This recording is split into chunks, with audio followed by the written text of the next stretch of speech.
This is Bonnie Sontag, Chair of the Planning Board. I'd like to open the Planning Board meeting for May 5th, 2021. I will do the roll call and go through the agenda and then hand it over to Councillor Shand. Alden Clark. Here. Beth DeLeo. Here. And Gardner is absent. Tanya Hartford. Present. Leah McGavern. Here. Rick Tainter. Here. MJ Verde. Here. Don Walters. Here. And Bonnie Sontag here. We also have our note taker, Linda Guthrie, from the Planning Office, Andy Port, Caitlin Sullivan, and Jennifer Blanchette. The agenda for tonight is to open with a joint public hearing with the Planning and Development Committee and Committee of the Whole on a change in definition of use number 613, open storage, to storage/warehousing. We will continue after that with the Planning Board meeting. We have one public hearing for Caswell Development at 2125 and 27 Hancock Street for a definitive subdivision and Quartz and Lane special permit. Our other business consists of approval of minutes, planning updates, and other updates from the chair and from the planning director. I will now hand it over to Councillor Shand to open her meeting and get us going with the public hearing. Thank you, Chair Sontag.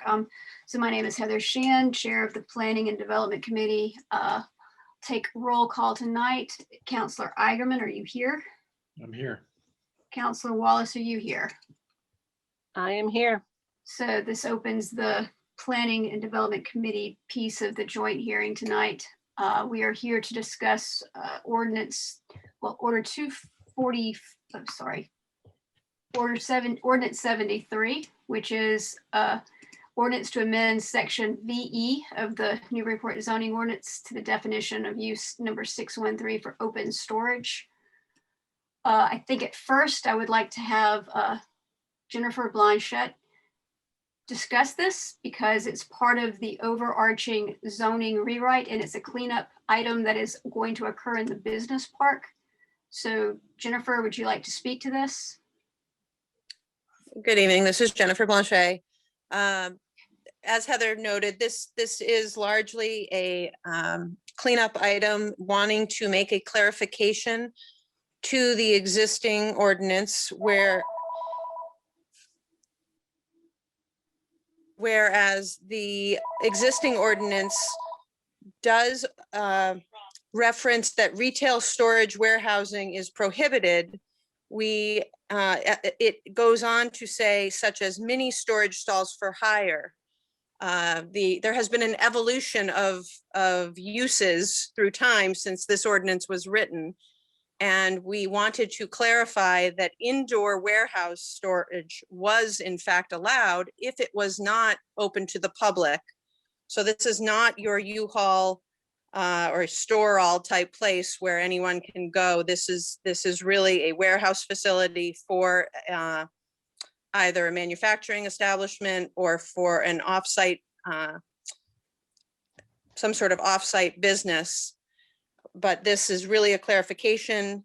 We do talk about the screening standards, and this is simply to clarify the detail that the retail storage warehousing was not to prohibit indoor storage, rather just the publicly accessible type storage facilities such as U-Haul.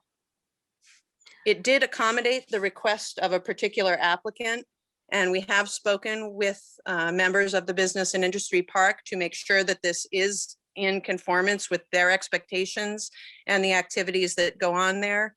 And they did agree that such a change was appropriate. Yeah, and Chair, if I could add a comment to that, this is Andy Port. Sure. Just from a generic planning and land use perspective and economic development, generally speaking, it would seem best practice to allow the broadest possible business in the business park, provided they don't have conflicts. And in this case, as Jennifer had pointed out, the primary concern we've heard from the business park over the years about different uses has been retail or customer traffic. So this particular use, because there's a sort of warehouse style use without the public access per se.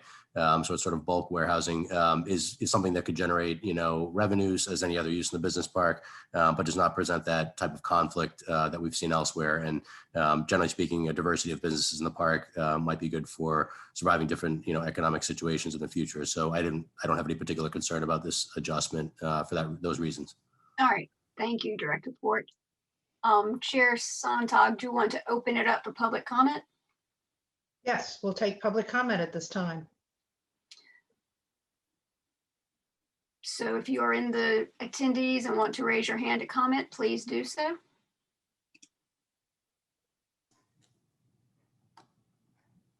If not, we can close it to public comment and discuss it amongst the boards. I don't see any hands. Yeah, chairs, I'm not seeing any hands at this time.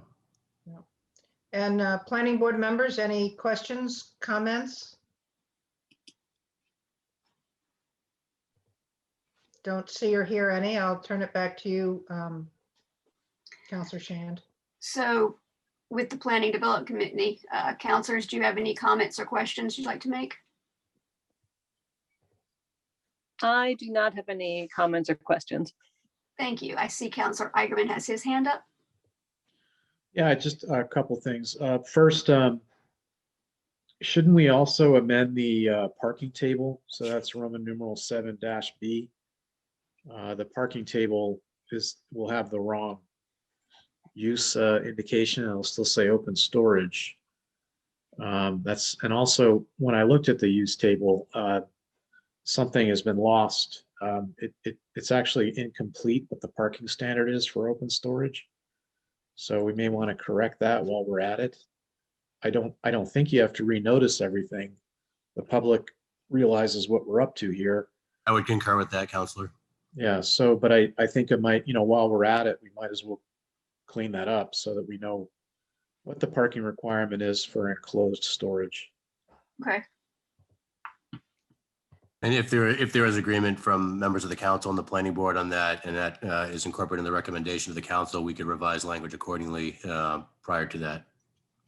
Well, but there is a discussion because of what the standard doesn't say.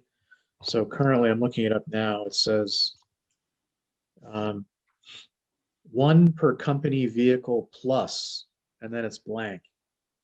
So I'm not sure, they probably mean, I'm guessing, 1 per company vehicle plus 1 per employee.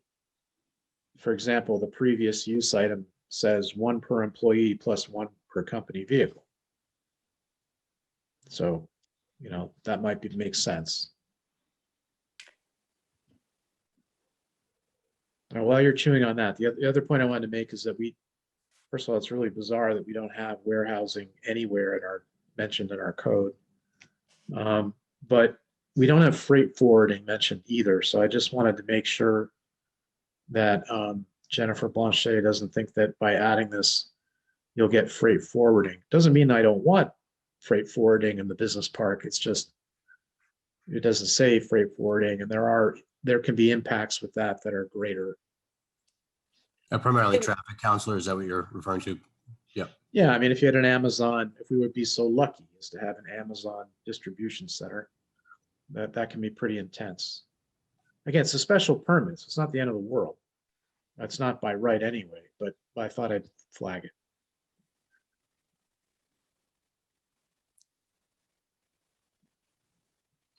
What section, you said section 7B, but I'm not seeing the specific one you were quoting, Counselor. Yeah, you go down to use 613. So you go to 7B, that table. Got it. Open storage. Okay, now I see it. 1 per company vehicle plus. Got it. And that I assume that's a typo. 1 per company vehicle plus Right. something. Okay. And what should it be? Are we? In my experience, they all start with the 1 per employee plus 1. The default is 1 per employee plus 1 per company vehicle. So like Councilor Eigenman says, I do believe that would be the appropriate insertion here. Okay, and that means that if I've made an appointment to come to my storage unit, I would No, park in one nope, of those two places? Nope, that use is not allowed. You are not allowed to make. You can't do that. Yeah. So I This is thought not a- this was not a drive up, but it was by appointment only. How No. would this be used? Then explain how the use is to be used. Thank you. I'm glad I stumbled Yep. over that. Well, there is the traditional warehousing, which I think people are familiar with, which is a truck comes up and it unloads whatever it is, whatever it's storing, and then the truck drives away. I think where there is a specific use that is contemplated, there is a company that goes to your house, loads up your box of things into a pod, say, and then stores it. You don't come, you can't access anything at the site. But 6 months later, when you've returned from your trip to Europe and you want your pod back, you call them up and they deliver it back to you. Okay. And if we use the example I used to see, Boston Ballet storing with a big truck, storing or pulling things out of Mersin, the side there, it's the same idea. The same thing, that people are not coming and accessing, and it does not have the same public face availability that the prohibited retail storage facility did. Right. Okay, thank you. If I could, I think from the planning department, I think we'd be amenable if there's other language adjustments folks think might be appropriate. I think that Jennifer spoke to the general purposes or assumption here about the adjustment to be made. And I just highlighted the key components that I think are essentially being adjusted or clarified here. Okay, well, if there are no other questions or comments from the planning board, I could take a motion to recommend approval of the proposed zoning amendment as amended to the city council. And that would include the parking use. Would that be appropriate? Well, Andy? to clean it up, why don't I make the amendment? I'll make the amendment. So I propose to amend the ordinance to add a section that corrects the title of use 613 and section Roman numeral 7B boy, so that it reads storage/warehousing, and adds the phrase to that section, and one per employee. If that makes Thank sense. you. Can I get a second on that? Second. Oh. I will second it. All those in favor? Roll call vote. Counselor Eigenmann, Yes. Counselor Wallace, Yes. Counselor Shand, yes. So 3-0. That's And- the approved. So So the planning board, then I need a motion to recommend approval of the proposed zoning amendment as amended. So moved, Rick. Second? I'll second that. It's Leah. Okay, I'll take roll. Alden, Yes. Beth, Yes. Tanya, Yes. Leah, Yes. Rick, Yes. MJ, Yes. Don, Yes. Bonnie, yes. It is recommended. Thank you. Then I'll make the same recommendation as amended. We recommend approval by the city council. do I have a Second. second? All right, all those in favor, Counselor Eigenmann, Yes. Counselor Wallace, yes. Yes. Counselor Shand, yes. All right, we will recommend approval on Monday night at the city council meeting. Councilors, we, just for the Office of Planning and Development, we will get you revised language that can be incorporated into Monday night's meeting. All right, thank you. And if we can just get that to Richard tomorrow, that would be great. Will do. Thank you. All right, I will take a motion to adjourn the city council meeting. So moved. Second. All right, all those in favor, Counselor Eigenmann, Yes. Counselor Wallace, Yes. Counselor Shand, we are adjourned. Thank you. Thank you all. Have a good Night. meeting. Thank you. We'll continue the planning board meeting with the public hearing for Caswell Development, 21 to 25 Hancock Street, as well as 27 Hancock Street.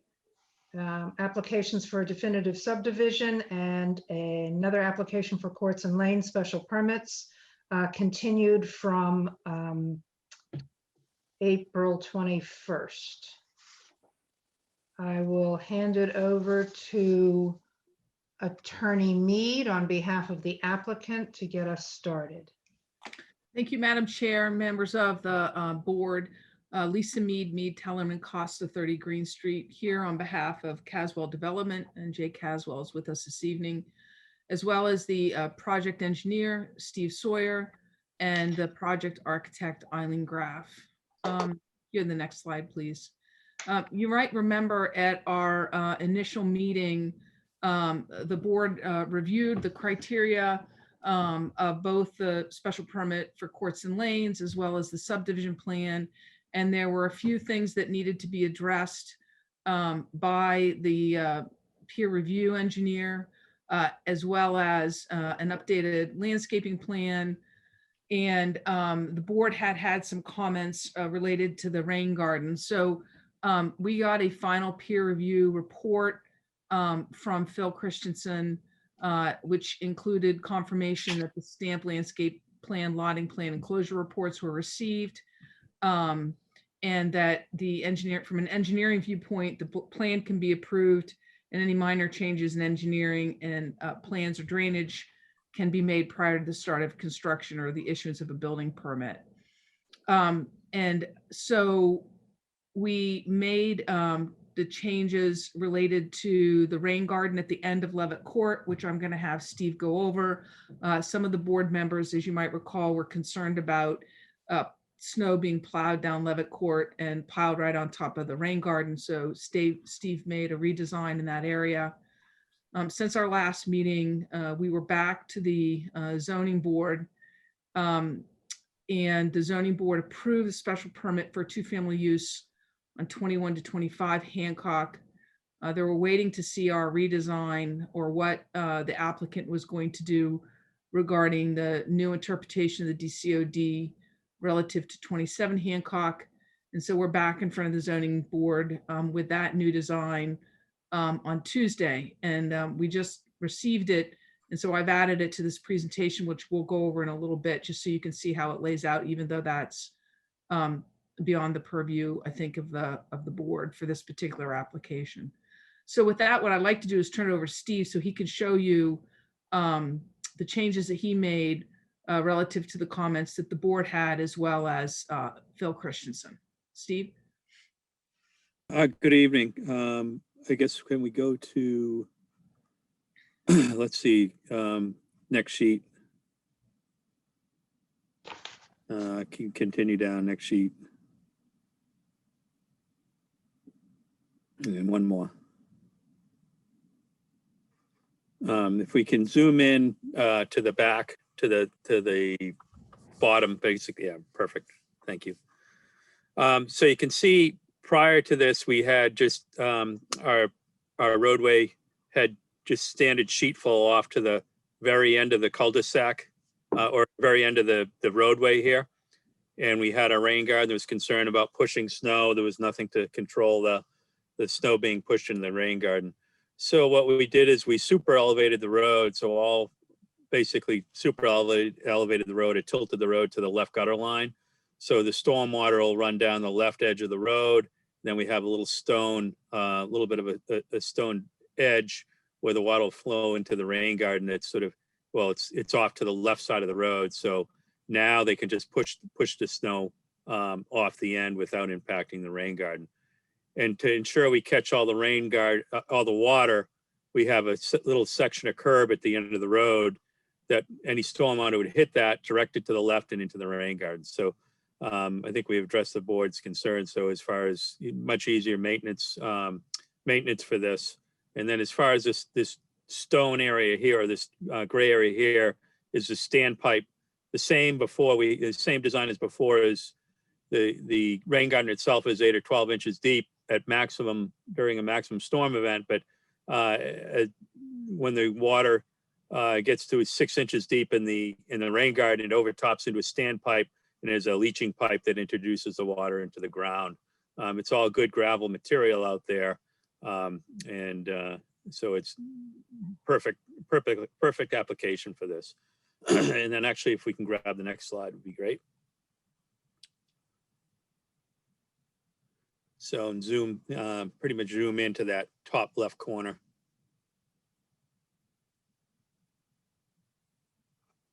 There we go. Perfect. Thank you. So as you can see, what happens is when during larger storm events, the main concern is the water flowing off the back of the property onto the abutting lots. So what happens here, not only do we have the curb to stop the roadway, there is a berm that runs along the property line. So what will happen with the rain garden as it overtops during extreme storm events, it'll run along the edge of the property on our property and sort of wind its way around into the low area between our property and the rail trail, where there's basically a low in this upper left-hand corner. There's a depression or a low area with an outlet pipe where the water during extreme events flows into the rail trail storm drain system. And there's no change as far as the water rates. We're reducing not only rate, but also volume off the property. So, and that is confirmed with the peer review. So that's basically the major change on the project between the last presentation and this.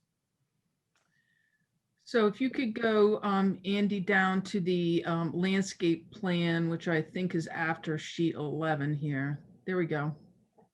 So again, this is the landscape plan. It actually has the new footprint of 27 on it. It hasn't changed from the last time the board saw it. And so, but I just wanted to show you with the new footprint of 27, not yet approved, of course, by the zoning board in that particular instance. And then Andy, if you could just go down to the next slide. So I might remind the board, these are the units from from Hancock Street down the rail trail where the current industrial site is.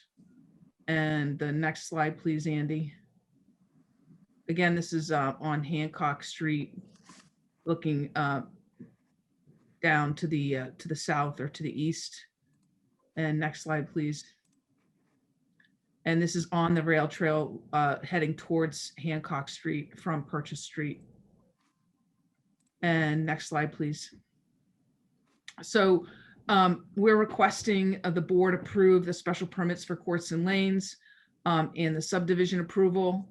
And I'll remind the board on the next slide, please, Andy, that we had requested a couple of waivers from the subdivision regulations, which are related to the preexistence of Levitt Court. One, that the minimum right-of-way width of 40 feet for Levitt Court, since it's existing, be 25 feet private way to be improved. Two, to provide the cul-de-sac or turnaround. We're not providing a cul-de-sac or turnaround proposed. All buildings are going to include fire suppression. We've already gotten a sign off from the fire department. And we've provided plenty of room for backing out of cars out of the two driveways at the end of Levitt Court. The curb radius of 25 feet at the intersection, 12 feet is proposed. Again, it's an existing intersection with Hancock Street. Levitt Court's been there since 1916. Curbing at 6-inch vertical granite curbing required. The granite curbing is only provided at the intersection with Hancock Street, not all the way down Levitt Court. And that sidewalks are required on one side of the road, and we're not proposing any sidewalks in Levitt Court, given the nature of the court.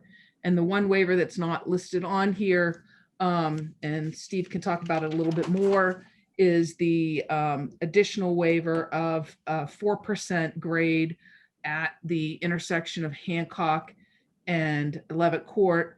And it's supposed to be 4%, and we have it at 4.8. Is that correct, Steve? Yes, that's correct. And with that, Madam Chair, we're happy to go over anything else you would like or take any other questions for the board, but those were the outstanding items from the last meeting. While you're still on waivers, there was another one, the last one you added came from Phil Christensen.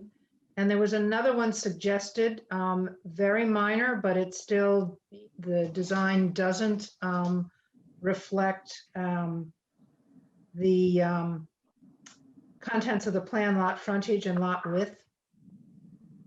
On the corner lot, where you're supposed to be able to put, Andy can describe this much better than I can. This is the 80% square requirement. Yes, exactly. Could you explain that? Because I always get tied up in knots about that one. Sure. The regulations making a reference to this expectation that a square can fit in the lot without being chopped off, essentially. That's 80% of the area, the frontage on any given side, 80% of the frontage in the district. I think that was noted by Phil in his comments that also should be listed as a waiver granted by the board. Yeah. I'm happy to do that, except for that we certainly can do it if you would like. These are pre-existing non-conforming lots. We're not changing the lot configuration at all. So we're not creating a new lot. These lots existed. And therefore they pre-existed the lot width requirement that exists in the zoning table. These lots have existed since 1916. Yeah, Jennifer and I discussed this, and I think at least I concur with that. I believe that Jennifer doesn't want to speak for her, but I believe that I don't have any objection to that. I believe that's accurate.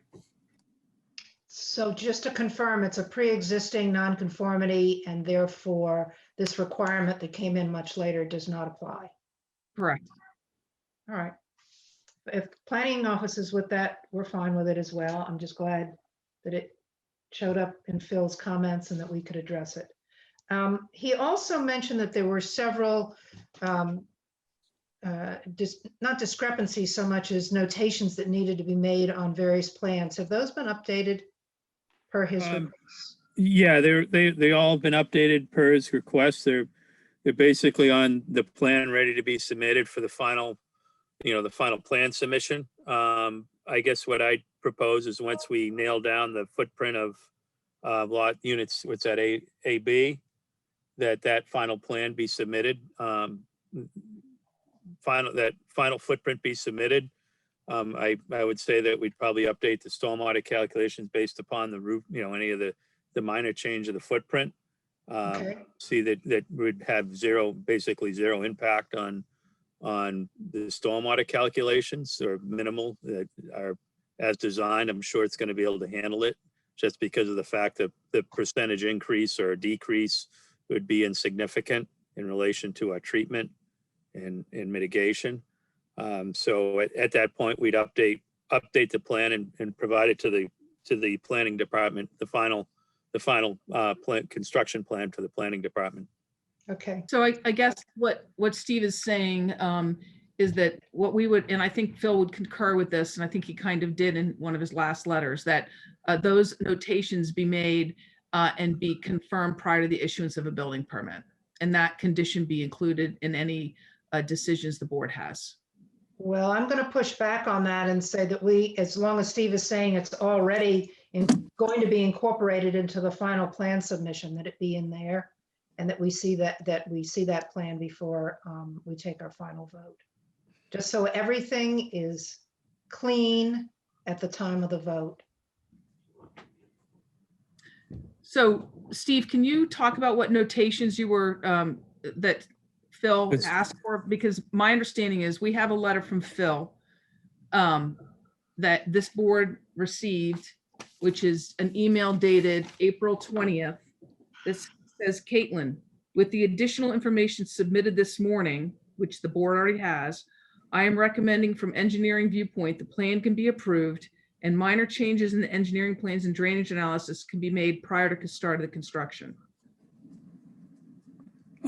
Yeah, so it was basically, as far as his comments, there was some, I think, detailed keynotes that weren't, the detail call out was not consistent with what the detail was on the actual key number in the detail sheet, which sometimes happens because as you're adding and removing details.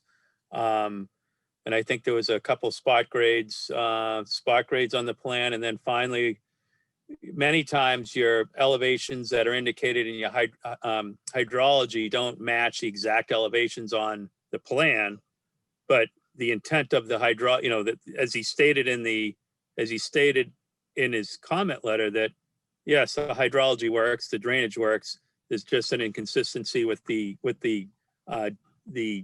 elevations that were referenced in the hydrology. He said, but it doesn't impact how the drainage will function as designed. Thank you for that clarification. Let me open it to plan board members. I don't need to go through all the details from my notes. If you all want to chime in, please. I have a few questions. First of all, could you explain the, I think I understand, but could you explain the last sheet of your presentation, which you haven't shown us yet tonight? It's a plan showing individual buildings rather than duplexes. Yeah, I'd like not to go there yet, but I can tell you, well, I'll go there. Here we are. So we had a discussion at the last meeting that whether or not at the very end, whether or not the board would be interested in a 6C. At the time, the zoning hadn't passed, as you know, from the city council. And so the applicant wanted to know if the board would be interested in a 6C. And so what we did was we laid out the 6C, but we can't do a 6C until we get approval of a court and lane and approval of a 2-family use. So I was waiting until we were hopefully going to have approval of a court and lane and subdivision tonight. And then I was going to ask the board if it was interested in this, because we still have to go to the city, back to the zoning board to get approval of the 2-family use on 27. So that's the purpose of this plan. It is not part of the current application before the board. Okay, so the question is related to this. One of the, I think it's another waiver that may be needed. There is a provision in the subdivision regulations saying that street numbers have to be assigned by the assessor and included with the application submitted to the board, the definitive subdivision plan. And so it would make a difference, I guess, if we go back to the plan that you're actually asking for approval for, which is the 2-family. There would be one of those presumably would be 1 Levitt Court, and the other would presumably be 3 Levitt Court, because they get their front door access from Levitt Court. And according to the city's street numbering requirements, duplexes have to be A and B. So you'd have 1A and 1B and 3A and 3, or 2A and 2B, or whatever it is. So I don't know how the numbering works, but there would be, each of these buildings would have a number. There would be 2 numbers on the court. So I guess, first of all, is that your understanding of the city ordinance and the subdivision regulations? And if so, then you would probably want to request a waiver from section 6.7.5, which requires the numbering to be on the plan that you submit to us. So I would ask for that waiver, and here's the reason why. It's I think there's a lapse in the ordinance versus what we do now for 911. And it's actually the assessor and the 911 officer who assigns the numbers and letters. So I would ask for that waiver, because what we would do is once we got approval, then we would go to the assessor and the E911 and say, what do you want to name this? And call it. So I wouldn't tell you that it's absolutely going to be Levitt Court A and B and C and D or whatever. The current assessor records call this 21 to 25 Hancock and 27 Hancock. And so depending on what happens at 27, it may have different numbers, but I would ask for the waiver. I thank you for bringing that up, Rick. But we have to do whatever the assessor and E911 officer tells us to do. Okay, thank you.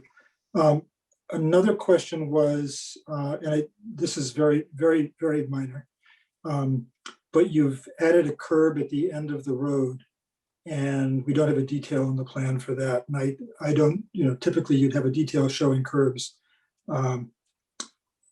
I guess, I'm not sure what to do about it, but it seems like there should be a detail, but maybe and there's probably a standard detail that Steve has that he can plop right in there, but I'd like to just raise that question.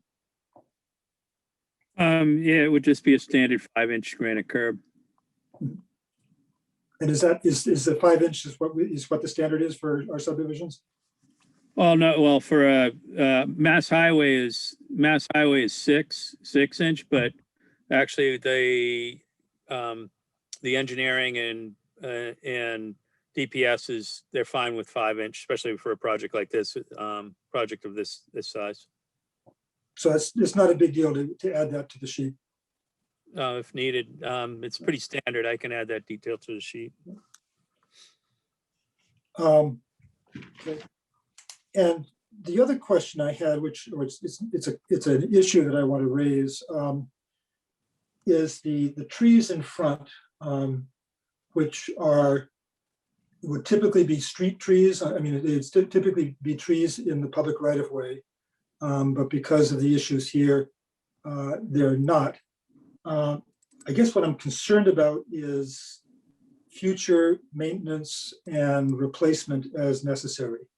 And so I guess the issue that I'd like to raise for discussion is whether it's possible to have a maintenance easement to the city, so that the city would have the right but not the responsibility to replace a tree that's in bad shape, to attend to a tree that's not being taken care of, et cetera. And just raising that for reaction from the client and also for discussion by the board. I don't know the answer to that, Rick. Let me reach out and find out. Yeah, that's fine. We would be happy to include a condition that we provide a right of access to those 4 street trees for maintenance if the city desires not to require. Thank you. I will tell you that, and I'm not going to tell you probably anything you don't already know. If those, in 15 years or 20 years, if those trees, start to go over the city sidewalk and over the public way, the city has a right to trim them regardless. Yep. But that's fine. Thank you. And this is Andy. Rick, if I could just add to that, if the board is approving tonight or at the next meeting, if it could either be added to the plan or added to the plan prior to the start of construction or building permits, that would be preferable, consistent with what was mentioned earlier this evening, such that the final plans reflect that. Yeah, we're happy to have prior to the issuance of occupancy permit, the easement be recorded or something like that. That works from the office's perspective. I'll defer to the board. My question is, do we want to make that a condition? We're fine with that. Good. Was there somebody else wanted to speak who I cut off? I'm sorry. It was me, but it was a slightly different question. Well, Okay. to that subject, I just want to confirm then the planning board is okay with prior to occupancy permit as compared to what was initially suggested on building permit? Right. This is an easement recording. I understand, but it was first noted by someone on the planning board about building permit, and then Attorney Mead suggested occupancy permit. The planning development department was okay with it, and it wasn't clear to me whether the planning board was okay with that.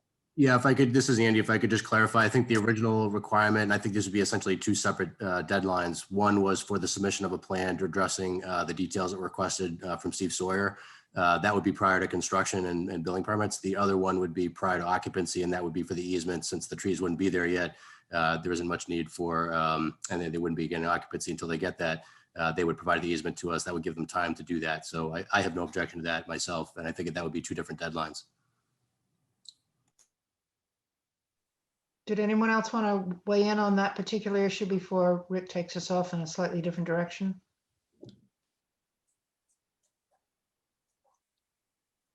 Okay, Rick, go for it.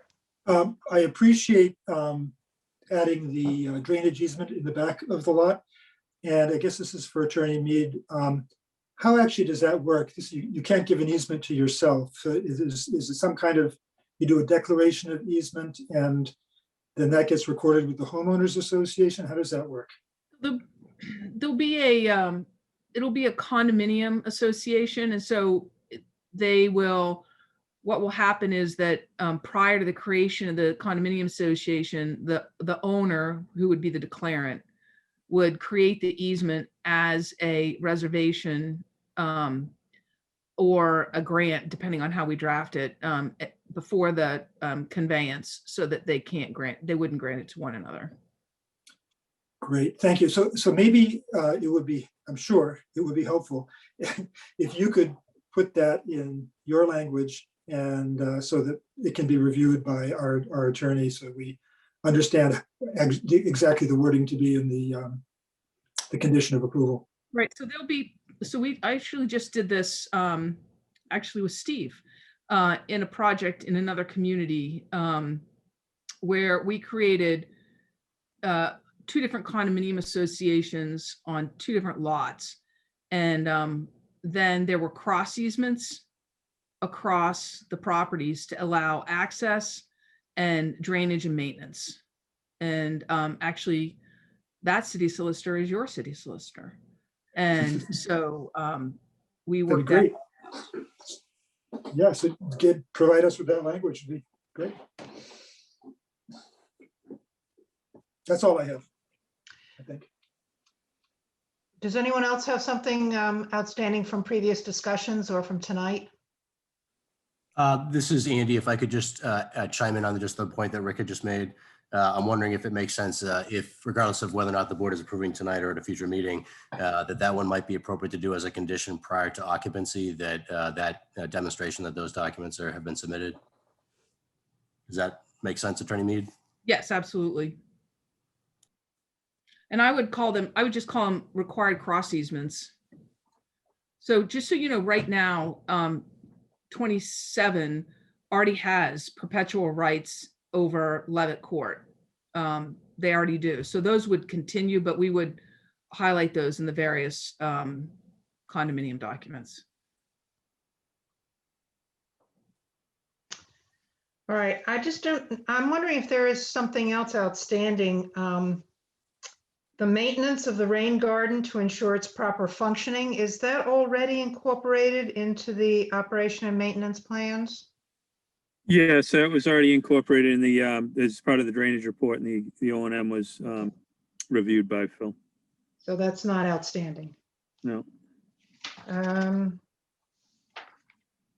Anything from anyone else?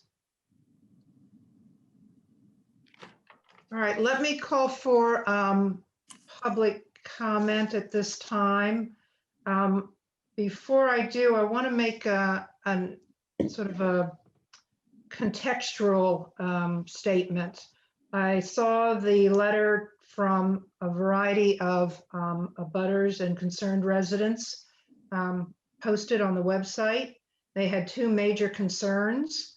And I just wanted to let them know before anyone speaks that the planning board has authority for courts and lanes and subdivision.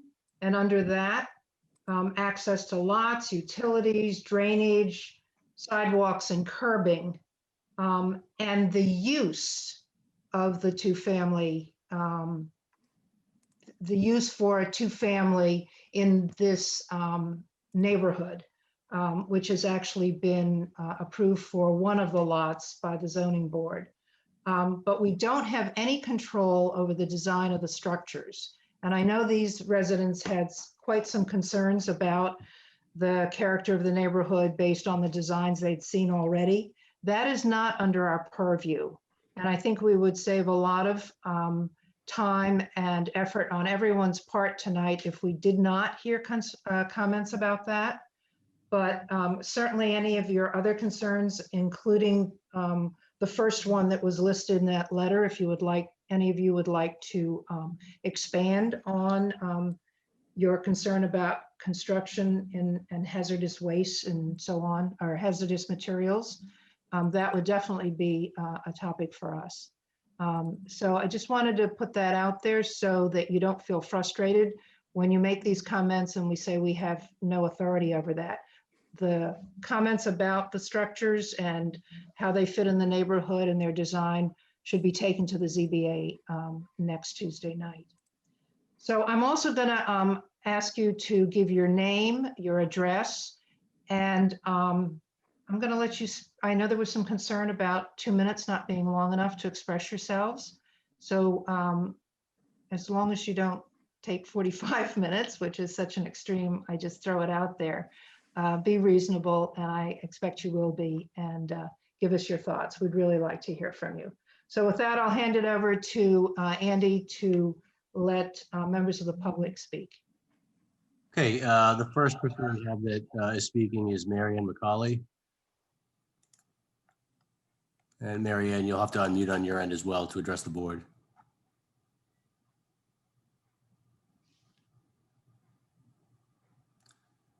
Just pending her having a microphone connection. I'm not sure if that's working properly, but. Marianne, if you are having an audio issue, there is a call-in number that you can use as well. That's posted on the city calendar.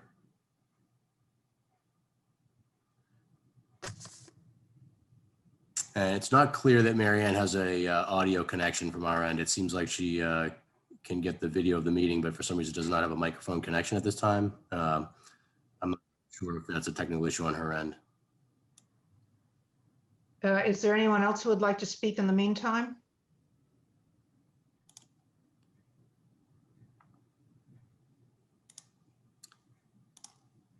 And we have Tom Coleman. Tom, if you would like to unmute and speak to the board. Yeah, hi, good evening. Thank you everyone for your time. In the course of the construction that's coming up, there is going to be a lot of disruption, and there will be, there are a lot of creatures that have been living in those lots for a lot of years. We had asked Attorney Mead about any mitigation efforts that are going to be made by the contractor in terms of, you know, so making sure that there is mitigation for vermin and other creatures. And I'd just like to hear that question addressed as part of this public comment. Okay, thank you. We'll save all the questions for comment until the end.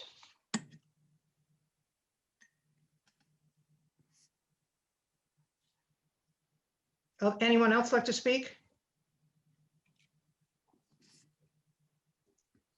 We have one other person who's raised their hand, Kim Quint, and I'm not sure if it's Kim or perhaps someone else who's at that home who's speaking based on our last attendance, but Kim, are you there? Again, this is Rob Jorgensen along with Kim Quint. Can you folks hear me okay? Yes, thank you. Okay, wonderful. Good evening, everyone. Again, Kim and I are among the abutters on Purchase Street who share the back property lines of the project. And again, the project, excuse me, I'm terribly hoarse right now. The project is uphill from all of us. I still have concerns regarding the stormwater management issue. The stormwater management solution needs to be maintained to perform properly, as has been said, and the design relies on all aspects working together: the gutters, downspouts, underground pipes, Caltech chambers, a dry well, and then finally Levitt Court directing water to the rain garden. I have 4 points. First, I would hope that there would be a guarantee for this solution to perform its intended role for a reasonable period of time. Say, I don't know what, again, I'm a layperson, I don't know what is reasonable, but I would hope for 5 years, 10 years. I don't know what might be typical. There needs to be some meaningful tool for addressing potential defects. If not, it would otherwise create unnecessary problems for the future owners or for the Purchase Street abutters. And I would hope that this provision would be included in the approval process and be made public. My second point, at the end of the stormwater report, there's a 3-page operation and maintenance plan and a 2-page inspection report. I would hope that there would be a meaningful and enforceable incentive for maintaining the system, especially after the properties are sold. I don't know who the report is filed with, whether or not it's public. Are there penalties for not performing this sort of work, et cetera? Third, and Mr. DeSorter already addressed much of the snowplow snow plows piling snow at the end of Levitt Court by the redesign. And I think that's a huge improvement. But I feel that there still needs to be language that is included, or documents or something, condo agreement, so that there's guidance on what not to do. Because even though the water is diverted with a super elevated extension to Levitt Court to the left, it could still be disrupted by excessive snow. You get a really bad winter, and even this revision could be inadequate. And lastly, what document, if any, or what controls would exist so that any future changes to the site or to the structures, is there anything that would guarantee that are there protections that could be in place that would say, for example, if there were future excavation, so that it doesn't damage underground piping, or so that the future landscaping changes don't change the soil grade in such a way to affect the design, or that roots from trees that are harmlessly planted in the future don't clog underground systems. The root systems are terribly invasive, or even things like the existing Norway maples that are on abutters properties can go long distances and wreak havoc on systems. And again, I think, in conclusion, I think I would hope that there would be language and documents and meaningful tools for addressing all these concerns, and that I would hope that this would be handled proactively and be part of the approval process and be made public, so that, if this stuff is dealt with proactively, it puts the public at ease a lot better. We're realistic. We know that things are changing here. A lot of our concerns would be best met by good public outreach, involvement, etc. Thank you very much. Thank you. We have, I just want to check here. We have Tom Coleman's hand raised again. I just want to make sure, Tom. I'll leave. No. Yes, no, I wanted to make another comment. I wanted to make a comment about Kim's observation that if the future maintenance of the water mitigation is the responsibility of the condo association, having been a member of a condo association in the past, in previous lifetime, that's an expense that people really balk at. There's no obvious advantage to them to spend money to make sure that water runoff is not going off onto their neighbors. And so I think that some kind of protection for the mitigation about the runoff should be above and beyond the condo association. And once the developer is out of the game and has sold these units off, it's going to go back to the condo owners. And I can see a future issue for that from the condo association with the neighborhood as well. And by the way, I live at 24 Hancock Street. I'm right across the street from the development. Thank you, Tom. We do have one person who's called in, and I believe that might be Marianne McCauley. I just want to give that person an opportunity. Marianne, are you with us?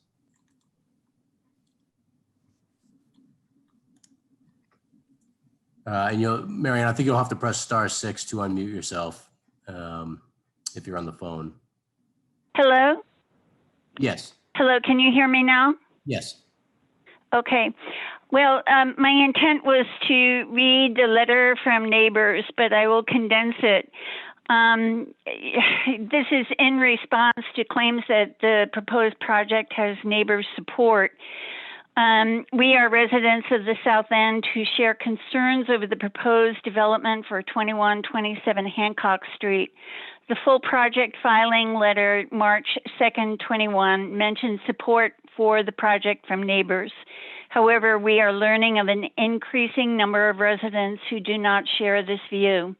As only direct abutters needed to be notified, many others have stated that they were blindsided by the proposal, and further that the hearing process thus far has neither allowed for a full airing of their concerns nor a thorough consideration of the project's impact on the neighborhood. We wish for our concerns to be on record and to be addressed by both the Zoning Board of Appeals and the Planning Board. These concerns include the following. As per special permit criteria 9, the construction and thereafter use will not itself create hazardous materials and transmissions. We would like to know that the assessment has been done, what assessment has been done of the bus garage structure itself, specifically the cement and soil underneath. This issue has been responded to only briefly, 21E from 1988, but nothing more recent. The second concern has to do with the structures, and I've been advised that that's not in your purview.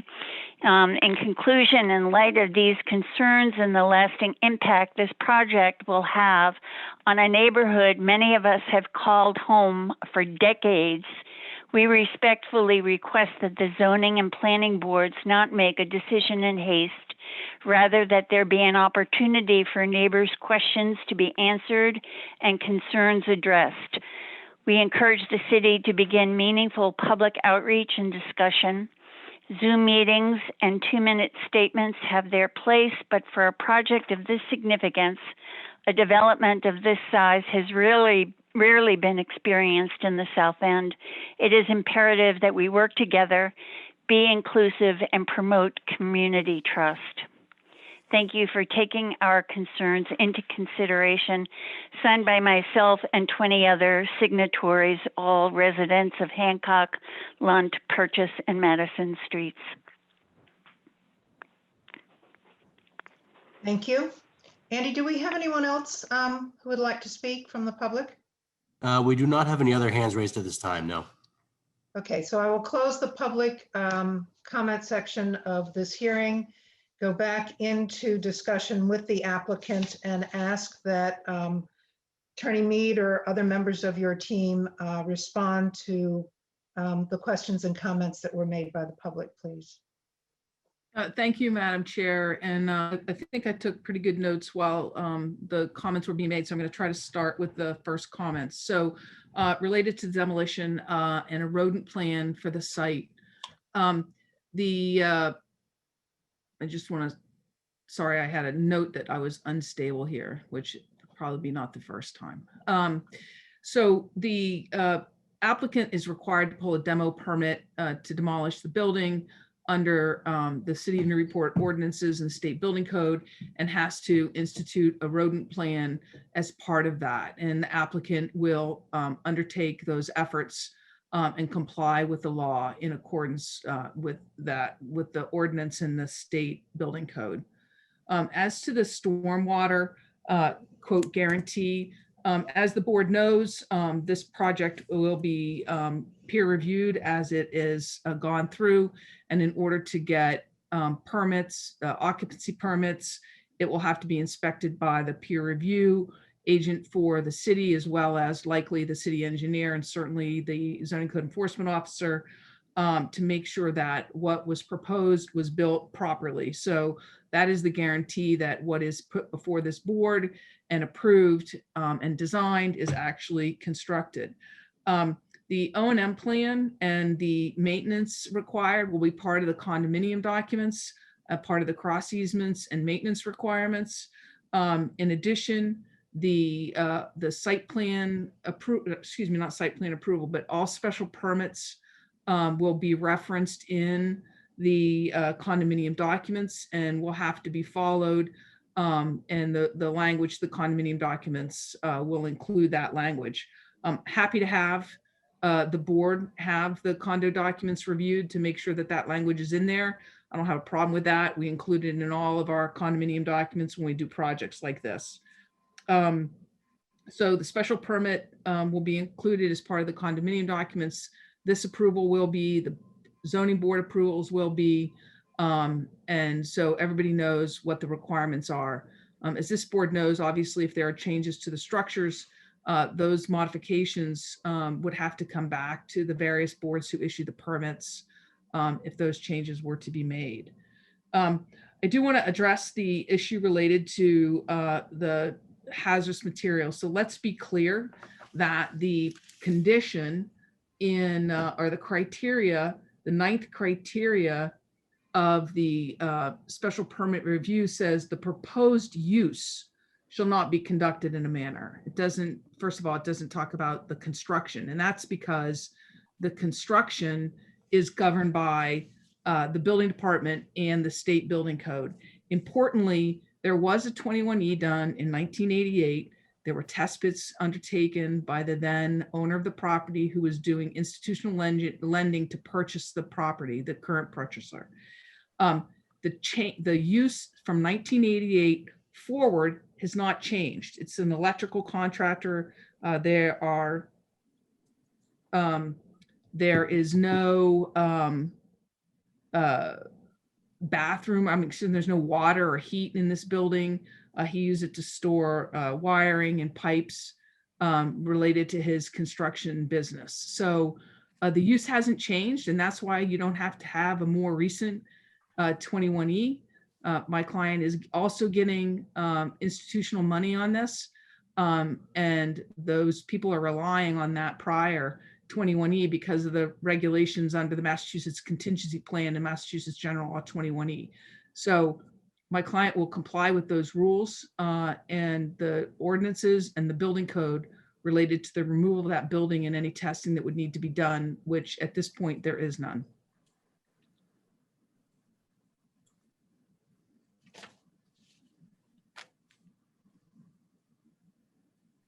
Are there any further needs for clarification or comments by planning board members at this time? Lisa, I just wondered, was that 1988 document given to the city, or is that? No, it's a private document. There's no. Okay, that's the one that you had mentioned right last time. Right. So there hasn't been a more recent one done. No, no. Okay.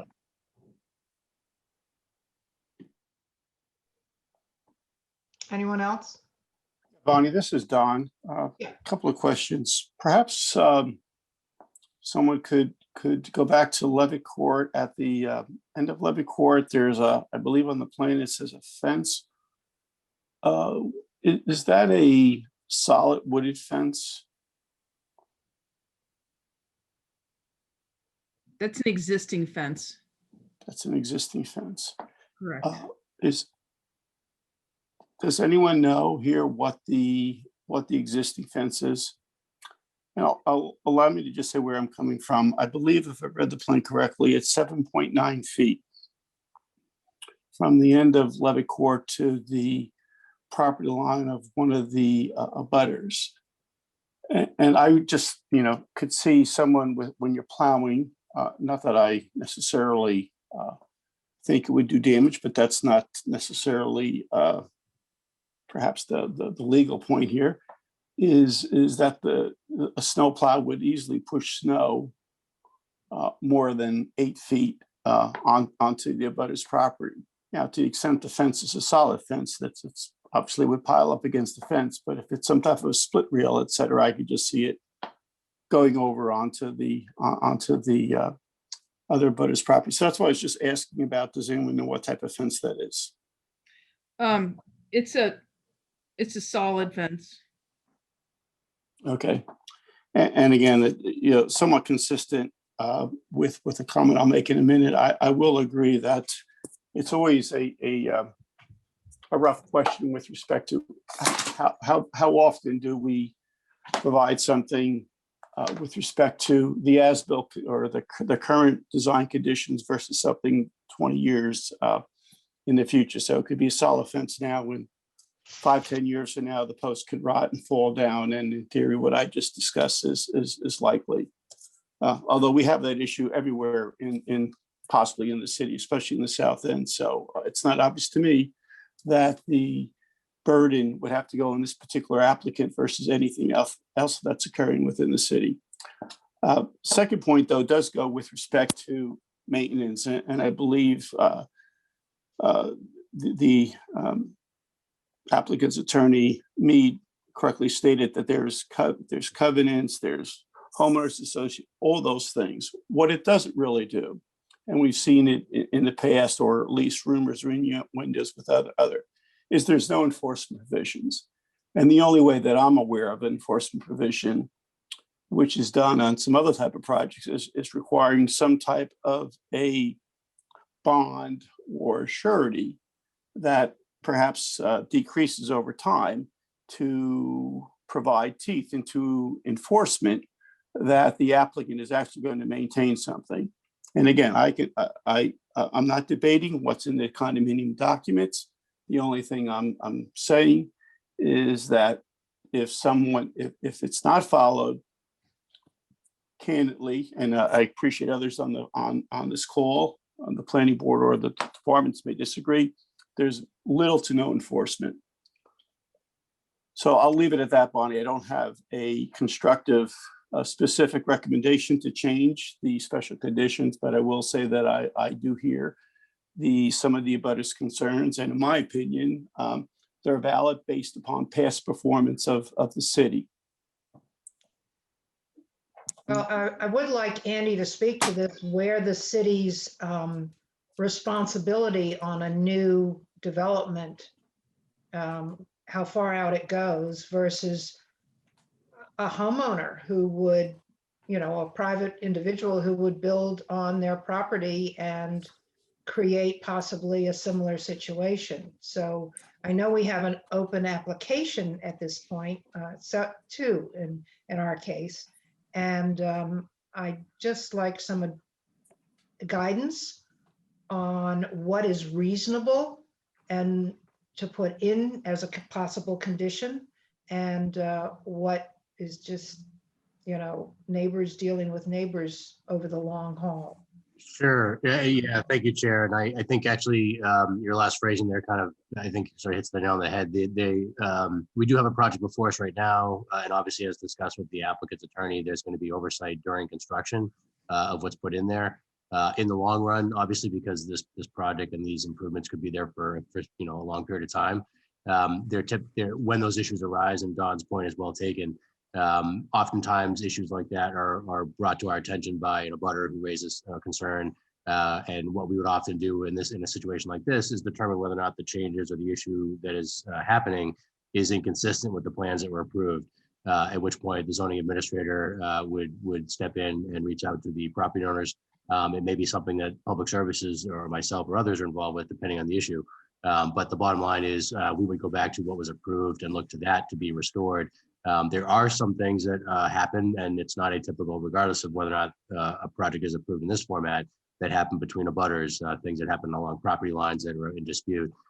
So each instance might be different depending on the circumstances, but if there's something that is a tie to these plans that the applicant's required to adhere to and the future owners are required to adhere to in terms of improvements, we would reach out to them and call for those to be restored, essentially, or addressed. And that also is reinforced by Attorney Mead's comment that all decisions are referenced in the condominium association documents, so that if there's ever a question about what they're supposed to be doing, they have reference materials right there. So we make our decisions and put the conditions in place, and that's what we've been talking about tonight with regard to the permit to go forward if we approve the applications. So Bonnie? Yes. Hi, it's Steve Sawyer. Hey, Right. So I just something, this isn't my first project. I've done many projects in the city, some have been in place for probably over 10 years, maybe even 15 years. And I'm a little bit of a geek. I go around and some of the stormwater systems I've designed, after big rain events, I do drive by and look at them. Typically I do try and strive to design systems that are easily maintained. I've been up to Avita, Mechanics Court, Toomey's is a more recent one. Toomey's is a similar type of design to this, very simply, very easy to maintain. So that's part of it, is trying to, you design an easily maintained system that's not expensive to maintain, which is, this is similar. I've designed, this type of rain garden with overflow. This is probably the third one I've done. There's one there's actually, the ones at Avita have still function perfectly, and they've been there for over 10 years, I believe. So it's just some anecdotal or historical historical data regarding some of the stormwater designs, at least I've been involved with in the city.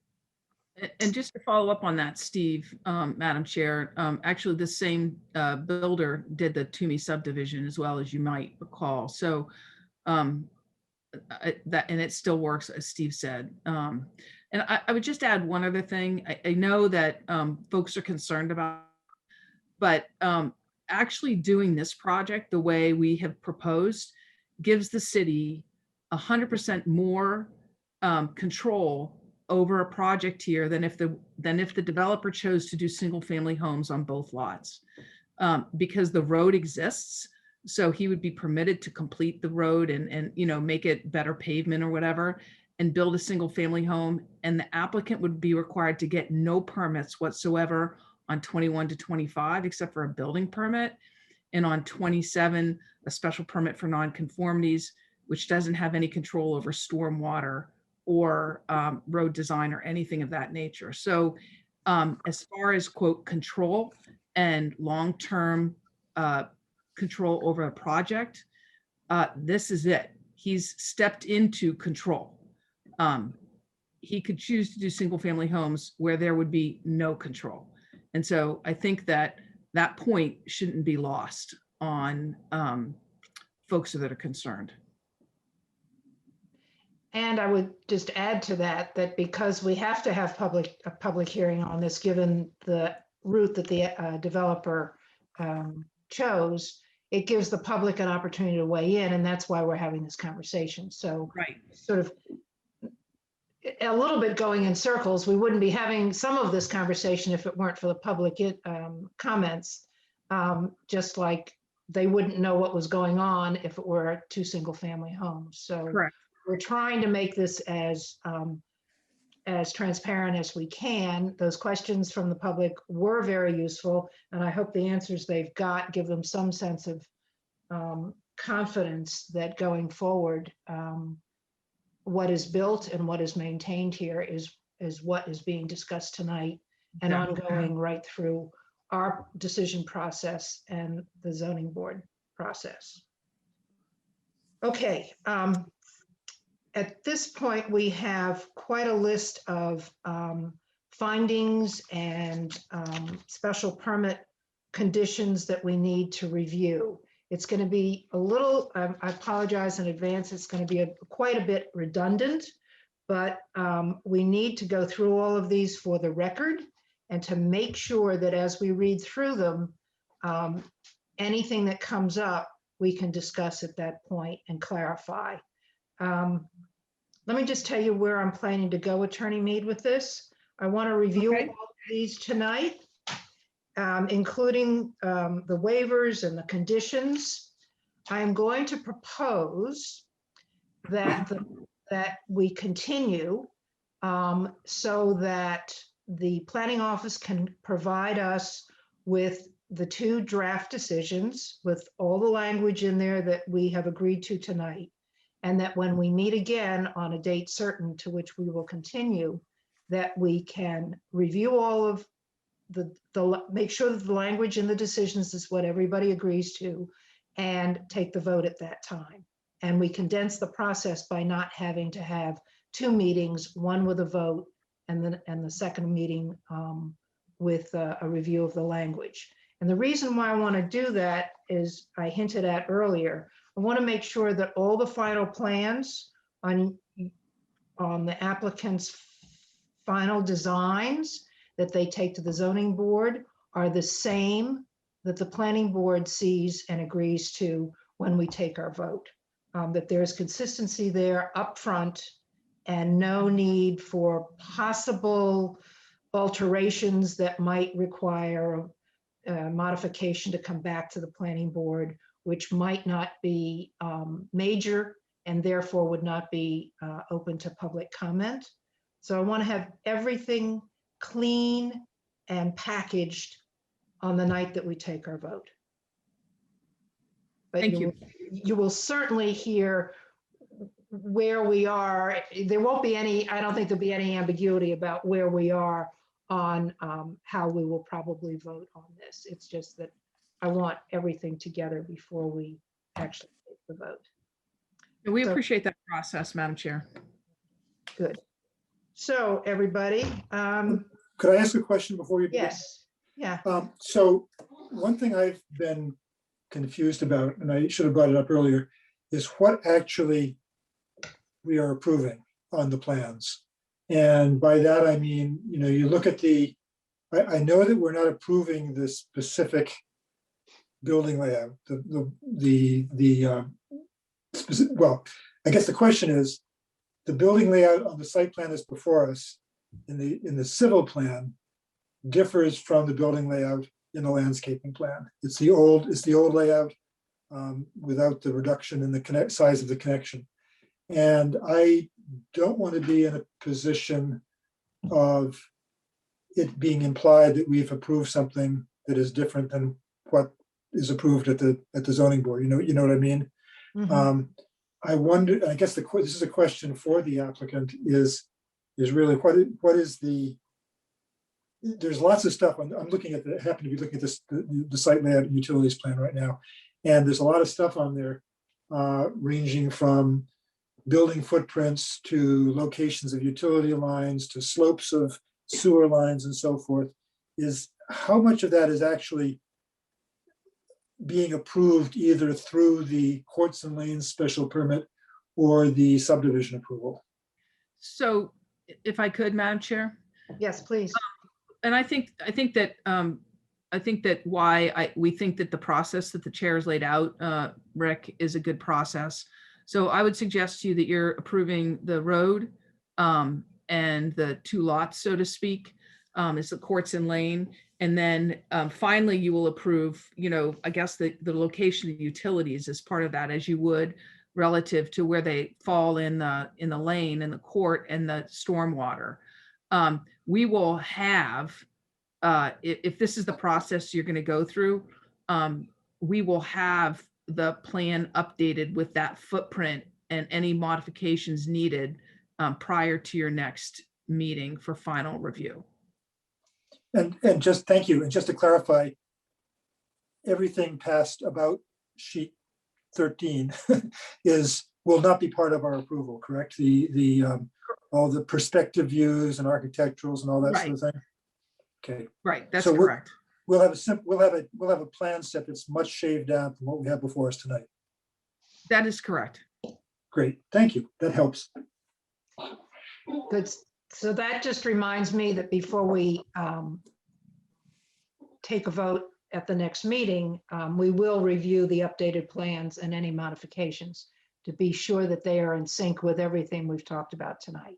Right. That would make the complete plan set. Yes, good. Okay. Actually, I have a somewhat similar question and refers to special conditions number 9, where it talks about this as a private lane. The city will not be providing services such as source, plowing, etc. But going back on the point of utilities, water and sewer, and there's also a waiver for a 25-foot right-of-way versus a 40-foot right-of-way, and that's kind of where it initially came up. Would someone please help me understand who's going to own the water and sewer lines in Levitt Court? I'm going to let Steve address that, but I believe the city, it's just like any other private road. It's the condominium association for 25 would own it, but they would be shared. Those were your cross easements to use the water and sewer line, because it's a service like any other. Steve, it's a service design. Is that right? Yeah, these are basically this where it's a condominium. This is basically a large service, an 8-inch service for 4-inch service for the water and 8-inch service for the sewer. So from probably, I guess from the manhole to the right, the Hancock Street right away, usually the city's responsible, or up into the gate valve on the water, on the private side of the gate valve, the private side would be responsible for that. And then as far as, I guess actually it would be to the manhole, all the way out to the manhole in Hancock, the private side would be responsible. So Steve, thanks. And that seems to make sense to me, but to perhaps take something to an extreme, and again, it's simply for me and perhaps some others to understand. So why does the city care what happens downstream of the gate valve? If someone wants to use a different type of material, if someone doesn't want to go X number of feet below the line, if someone wants to use a vacuum line versus a gravity line, how does that impact the city? The city has standards, so you can't just build any kind of service. The city has sewer and water construction standards, even for services. So they have to be built in accordance with the city and sewer and water construction standards.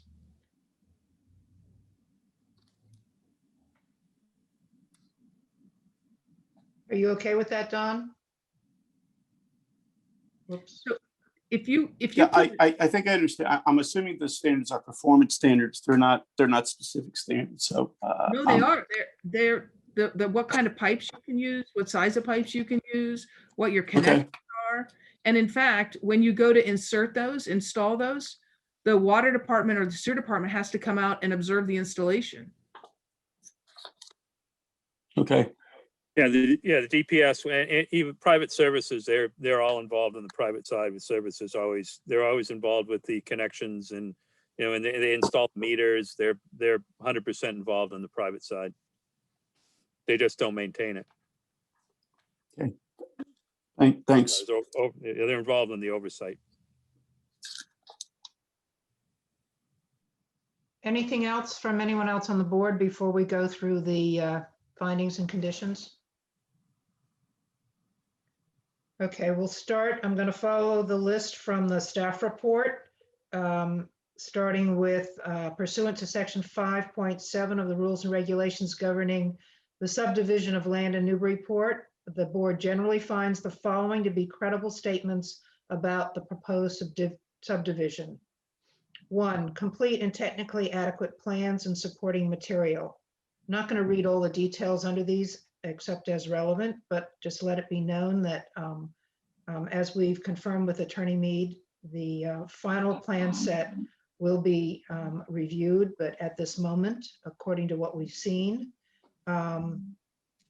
the plans are complete and technically adequate.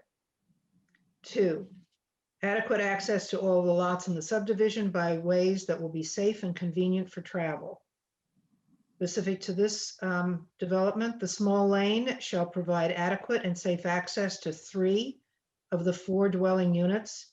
The 4th unit will be accessible via a private driveway. 3, lessened congestion in such ways and in the adjacent public ways. The subdivision is not anticipated to contribute to congestion on adjacent public ways. 4, reduce danger to the life and limb in the operation of motor vehicles. The lane shall be constructed so as to reduce danger to life and limb. The existing paved width of 25 feet is sufficient to provide access to new residential units. 5, secured safety in the case of fire, flood, panic, and other emergencies. The applicant and/or owner shall install a sprinkler system within each dwelling unit so that there is an increase in fire safety measures given the reduced pavement width of 25 feet along the court that provides access to said units. Can I just ask a question? It says it's a 20-foot wide paved road. I know we had a discussion about the 25 versus the 20 and the, is it 20 or is it 25? That 20-foot paved with a 25-foot layout. Right, okay. So that needs to be corrected. Yeah, that should say 20 feet. Correct. Thank you for that catch. Okay. 6, compliance with applicable zoning ordinances. The project shall be in compliance with applicable zoning provisions under the applicant, upon the applicant obtaining a Quartz and Lane special permit from the planning board and relevant permits from the zoning board of appeals. 7, adequate provisions for water, sewer, drainage, underground utility, fire, police, etc. The subdivision has been engineered to provide all public and private utilities. 8, coordination of the ways in neighboring subdivisions. The scale of the subdivision and its location is such that coordination with neighboring subdivisions is not required. 9, conformance with the design and construction standards described in the rules and regulations governing the subdivision of land and in the attached appendices. The subdivision conforms to the applicable standards with the exception of those waived via this approval.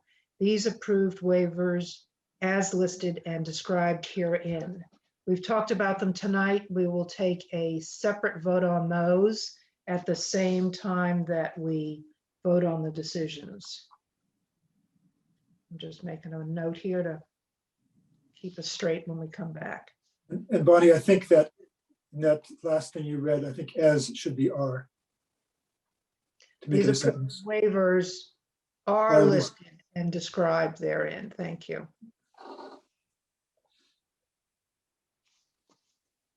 10, conformance with all applicable zoning requirements. Did I already read that? Project should be in conformance with, yeah, I did, sorry. There's two separate ones, yeah. Yeah. Oh, that's right. They look the same, but they're different, but they are in conformance. Suggested special conditions for subdivision. 1, stormwater management permit. Prior to the start of any construction for any site work, the applicant shall obtain a stormwater management permit under the City of Newburyport Stormwater Management Ordinance, Code of Ordinance, Chapter 17. From the Department of Public Services, since the project involves more than 10,000 square feet of land disturbance. 2, private maintenance.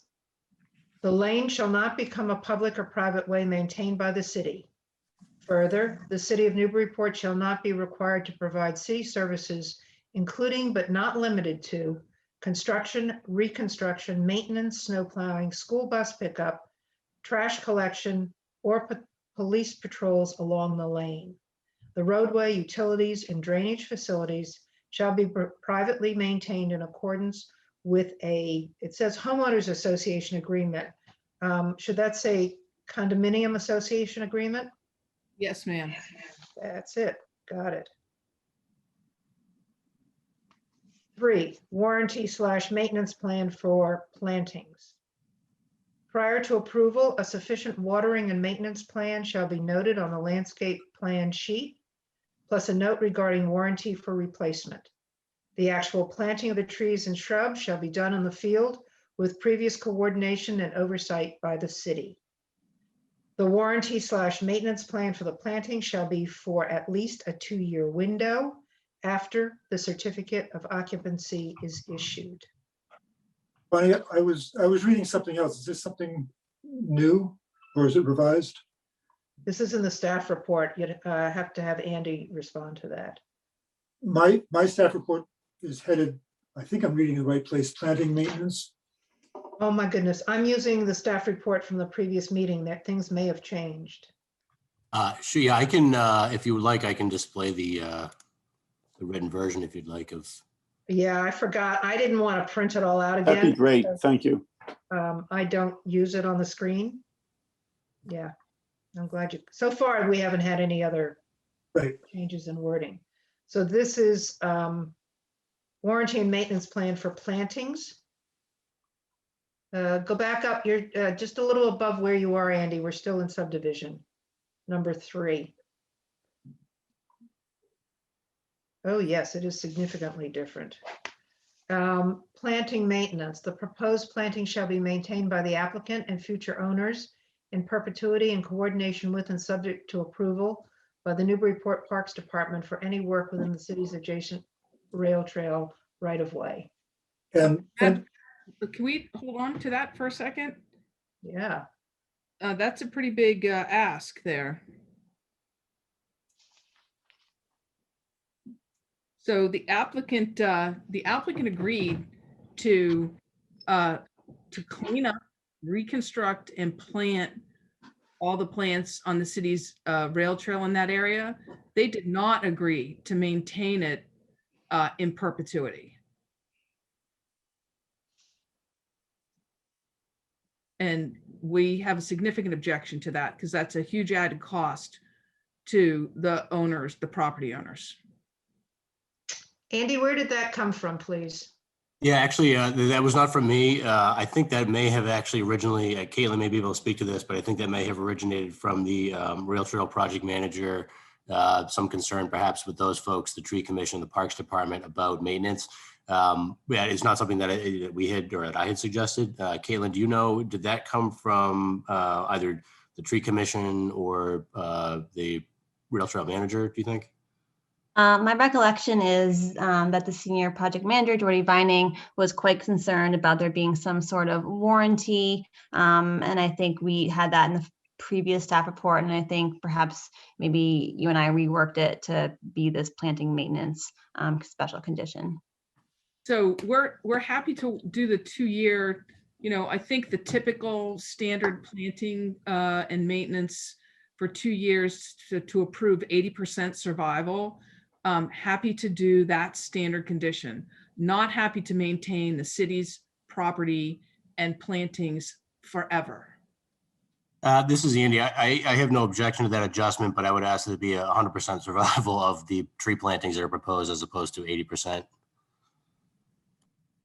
For what it's worth, Andy, I agree with you. I was thinking the same thing.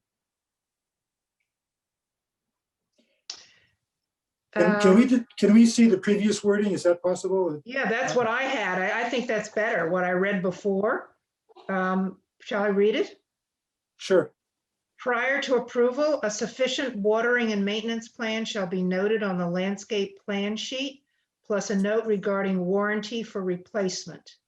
The actual planting of trees and shrubs shall be done in the field with previous coordination and oversight by the city.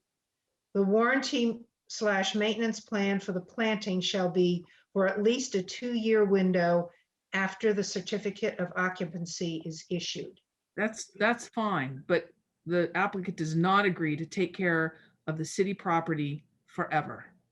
And there's no comment here about, survival rates or anything. It's just. Well, and I think, Bonnie, that's where I would like to opine that I do think it's important, especially on a rail trail where it has very high public visibility, that the standard should be 100%, not 80%. For the 2-year window. Yes, I'm not asking for something in perpetuity. Okay, so 100% survival for the 2-year period should be added to the statement in the previous staff report for warranty and maintenance plan for plantings. And we will replace this one with that one. And actually, Bonnie, this may be a good place to add the discussion we had about an easement or a right of entry, however the applicant wants to word it, for maintaining the trees along Hancock Street. Yeah, we can. I think it would be appropriate to grant the city an easement for their maintenance and or care at their, however you want to do it. Yes. If they want to maintain and care for the trees along Hancock Street. That'd be great. So that would be added. That would be number 4. Okay. Yeah, if I could, my preference, I guess, and Attorney Meek could speak to this from the applicant's perspective, but my preference would be to have something delineated on the plan set for future reference for those areas, unless there's some other indication as to how much area is involved. Yeah, no, we'll have, thank you, Andy. It's a good point. When we propose the easement, we'll do like a attached sketch easement plan that shows the location of the trees. That's what, to your earlier point, that's why it can't be created until the certificate of occupancy. Okay, and that we had commented on earlier. Right. Okay, so fire prevention will become 5. I'll read from the screen. As proposed by the applicant, agreed by the Newburyport Fire Department in review of this application, all new homes shall include a sprinkler system. And then what will become 6, construction of Quarter Lane. A covenant shall be entered into between the owner or developer and the city in a form acceptable to the planning board prohibiting the issuance of an occupancy permit until such time as the court or lane has been constructed in accordance with the approved plan. Okay. So that's everything under subdivision. We'll move on to special permit courts and lanes and findings. Could somebody else take over reading? I'm going to lose my voice. We'll share it around for just this first bit. Read it slowly so we can interrupt you if we need to. Who would like to do it? I will take care of that. Oh, good. Thanks, Rick. Okay, so number 1, a court or lane shall not be used to satisfy zoning frontage requirements except as provided by an approved definitive subdivision plan. The applicant is applying simultaneously for a subdivision approval to create this lane. 2, a court shall have no more than 2 dwelling units / lots. A lane shall serve no more than 4 dwelling units / lots. The applicant is creating a lane. Levitt Court will service 3 of the 4 dwelling units. 3, the court or lane shall access the property over the frontage of at least one of the lots being served by the driveway. The access is provided over the frontage of 21 to 25 Hancock Street. 4, the owners of the properties to be accessed by the court or lane must provide evidence to the zoning administrator that they have rights either by deed or easement to the court or lane. If access is by easement, the easement shall be recorded by the Essex County Registry of Deeds within 90 days of endorsement by the planning board or within 7 days prior to commencement of construction. The recorded easement shall include the following. A, that unless approved within a definitive subdivision plan, the court or lane shall not be used to satisfy frontage requirements under the zoning ordinance. A subdivision has been requested. Could you scroll up a little bit, please? Thank you. B, that the city of Newburyport shall not assume any responsibility for the court or lane, nor bear any liability for same. The applicant has agreed to maintain Levitt Court as part of the joint condominium association responsibilities. C, that a lot and or unit owner provided access by the court or lane and having an exclusive right of access or usage of any portion thereof, such as a spur accessing, up please,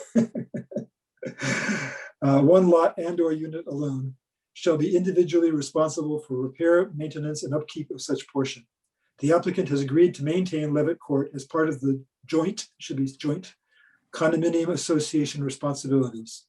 Both 21 to 25 and 27 Hancock Street currently have deeded rights to Levitt Court and have had same since 1916. D, that all lot and or unit owners provided access by the court or lane shall be jointly and severably responsible and liable for the repair, maintenance, and upkeep of all shared portions of the court or lane. The applicant has agreed to maintain Levitt Court as part of the joint, again, I think, condominium association responsibilities. Both 21 to 25 and 27 Hancock Street currently have deeded rights to Levitt Court and have had same since 1916. This will continue, drop the D, through the easement and the condominium documents. E, the court or lane shall not become a public or private way maintained by the city. Further, the city of Newburyport shall not be required to provide city services, including but not limited to construction, reconstruction, maintenance, snow plowing, school bus pickup, trash collection, or police patrols along a court or lane. The owners will have joint private responsibility for Levitt Court. F, a covenant shall be entered into between the owner or developer and the city in a form acceptable to the planning board prohibiting the issuance of an occupancy permit until such time as the court or lane has been constructed in accordance with the approved plan. The applicant has agreed to comply with this requirement. Should we stop or keep going? How's your voice holding up? I can ask. Oh, it's somebody fine. Want to keep going? I'll keep going. Yeah, if you're not interrupted, you're reading, quite nicely. Thank you. Okay. You're hired. I'm conscious of my projection here. 1, the use requested is listed in the table of use regulations or elsewhere as in the ordinances requiring a special permit in the district. That as should be, that should go, should say, or elsewhere in the ordinances, I think.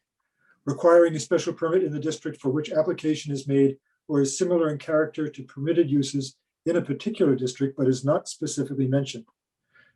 What a sentence. The property is located in the R2 zoning district where a court or lane may be created by special permit. 2, the requested use is essential and or desirable to the public convenience or welfare.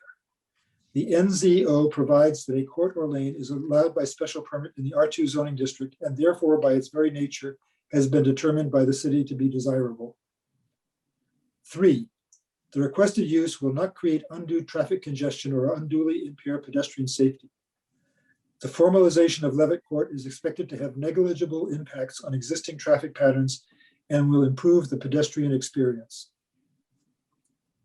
4, the requested use will not overload any public water, drainage, sewer system, or any other municipal system to such an extent that the requested use or any developed use in the immediate area or in any other area of the city will be unduly subjected to hazards affecting health, safety, or the general welfare. The requested use is compatible with the surrounding area. The requested use will not overload any public water, drainage, or sewer system or any other municipal system. 5, any special regulations for the use set forth in the special permit table are fulfilled. Any special regulations for the use set forth in the special permit table shall be fulfilled. I guess I have a question here. Are there any special regulations? Should it just say there are no special regulations? There are no special regulations, Mr. Tainter. So why don't we just say that? Why don't we say there are no special regulations for the use set forth in the special permit table? Agreed. We should make that adjustment in the draft decision. Thank you. 6, the requested use will not impair the integrity or character of the district or adjoining districts, nor be detrimental to the health or welfare. The requested use will not impair the integrity or characteristic of the district or adjoining districts, nor be detrimental to the health or welfare. There are several existing 2-family structures in the neighborhood, as well as a mix of other uses. I guess the question here, do we need to say it twice? The same sentence twice, or is that the way you normally do it? For separate findings, I mean, is it? Well, I mean, it says the bolded sentence is the same as the sentence under it. There's no change to it. Yeah, I guess the bottom line is the board is basically has to make certain findings. So in this case, the finding called for by the ordinance is stated. We don't have to shorten it to say, the board has made the above finding, but effectively the board has to make that finding. So yeah, it's up to you how you want to. As long as we've clarified that the board has made the finding, number 9 above, we could adjust that if you prefer. I guess if that's the way you do it, I guess we'll just leave it that way. I would say. Anybody else? No. Yeah. Okay. 7, the requested use will not, by its addition to a neighborhood, cause an excess of that particular use that could be detrimental to the character of said neighborhood. The proposed new use and formalization of Levitt Court will not cause an excess of that particular use that could be detrimental to the character of said neighborhood. 8, the proposed use is in harmony with the purpose and intent of this ordinance. The proposed formalization of Levitt Court is consistent with the purposes and intent of the NZO and will allow for improvements to be made to the site. 9, the proposed use shall not be conducted in a manner as to emit any dangerous, noxious, injurious, or otherwise objectionable fire, explosion, radioactive, or other hazard, noise, vibration, smoke, dust, odor, or other form of environmental pollution. As is demonstrated in the application for special permit, the construction of Levitt Court shall not be conducted in a manner so as to emit any dangerous, noxious, injurious, or otherwise objectionable fire, explosion, radioactive, or other hazard, noise, or vibration, smoke, dust, odor, or other form of environmental pollution. Thank you very much. All right, given all of those findings and conditions and where we have inserted new material, is there anything outstanding that a board member wants to have reflected in our review at the meeting where we have our final review of the decision and take a vote? Have we left anything off the list? And Chair, if I could just add in there, we have taken note of the comments that the board members have made thus far, and we're assuming in the draft decision you're looking at your next meeting that will have all that in there. My question, I guess, would be on the condo association documents. Is the condition there, is the assumption for that draft condition that would be the planning board shall review and approve the condo documents and essentially to address the issue that was discussed earlier this evening? As opposed to submission of them that the board reviews and approves? Or? Do we have a placeholder for that in the list, that any of the lists that we've read tonight, or do we need to add that if we decide to do it? We had a placeholder for the condo docs to be submitted. I think the question was whether or not they were submitted to satisfy that requirement or submitted and reviewed and approved by the board. We just wanted clarification either way. I don't remember that we've gone through in detail condo documents. I know they've been submitted to us, but we haven't actually reviewed them in a planning board meeting as part of an approval process. I don't have an objection myself as long as the language we discussed earlier is in there, meaning the cross easements, for instance. I just wanted to make sure we're clear about whether or not that's a submission versus a review.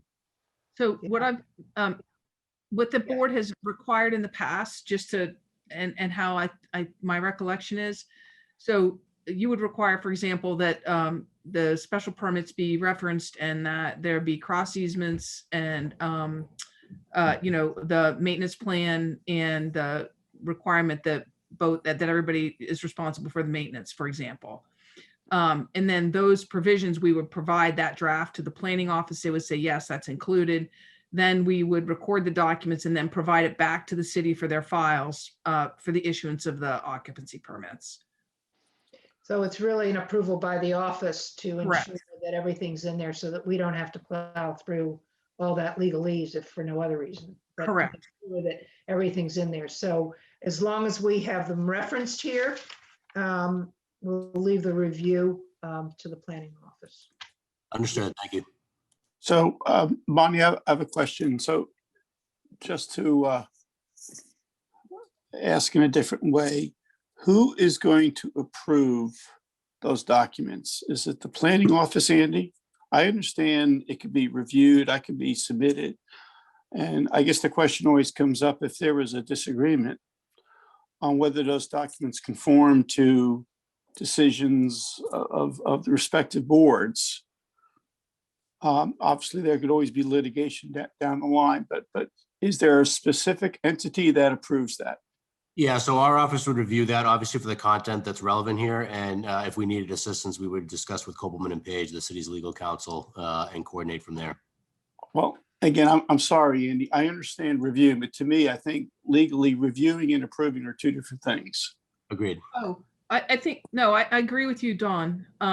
So I have no problem saying reviewing and approving the condominium documents to assure that the required references to the special permits and the conditions relative to cross easements and operation and maintenance of the stormwater system are included. And I understand that. That's, to me, that's a reasonable condition. Attorney, me, what you don't want to do is for us to also get involved in other things that are beyond the purview of the permits. Right, which is why I suppose. Right, Yeah. which is why I limited it to that. Right. I mean, I'm sure, okay, I'll defer to the rest of the board and Andy, but, and the applicant. I would agree entirely based on our typical reviews with Copeland and Page. There's no reason in this case to ask them to review the condo docs as to form more the content that's required here specifically by the board. Okay, so we've got agreement on how that's going to be done, right? Okay. So that leaves us ready to continue this hearing to the next date after the zoning board. So does that make sense for our, what is it, May 19th meeting? That that would be great if we could continue to May 19th, please. Okay, Before we do that, yeah, I just wanted one thing for clarification. So the decision, the draft decision that we'll be getting will include the 5 waivers that are listed in the staff report and the 6th waiver that was identified in terms of grade at the intersection, and potentially the 7th one that I raised relating to street numbers. Those will be listed as part of our decision on either the, actually, I guess they'll all be subdivision waivers, correct? Yeah, correct. So we will provide the draft decisions for you for your next meeting, and those will be incorporated in there for your review Thank you. and vote. and vote. Yep. Okay.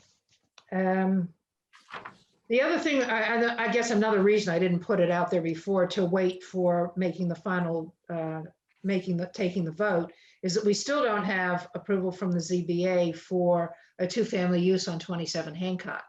Minor detail, but pretty important. Not a minor one. I'm saying that sarcastically. So again, we couldn't even approve this tonight if we wanted to, because that would have to come first. Well, Madam Chair, not entirely true, right? They have approval for a 2-family on 21 to 25. Correct, but not 27. So Right, but you still need Levitt Court for 21 to 25. right, exactly. But anyway, just to, tie it up with a bow and make sure we've got all the issues out there. Right. So you're in agreement and your client is for a continuance to May 19th? Yes, please. All right, I would like to have a motion to that effect. So moved. Wait a minute. Somebody who hasn't spoken yet from the planning board, just to make sure you're there and not just a pretty face. Move. Thank you, And MJ. I will second it, Leah. Okay, MJ and Leah, thank you. I'm gonna take roll. Alden, you're recused, right? I recuse myself, yes. Thank you. Beth, Yes. Tanya, Yes. Leah, Yes. Rick, Yes. MJ, Yes. Don, Yes. Bonnie, yes. So we'll see you at our next meeting. Thank you very much, everybody, for this. Thank you very much. All right. We have one set of minutes to approve under other business for April 7th.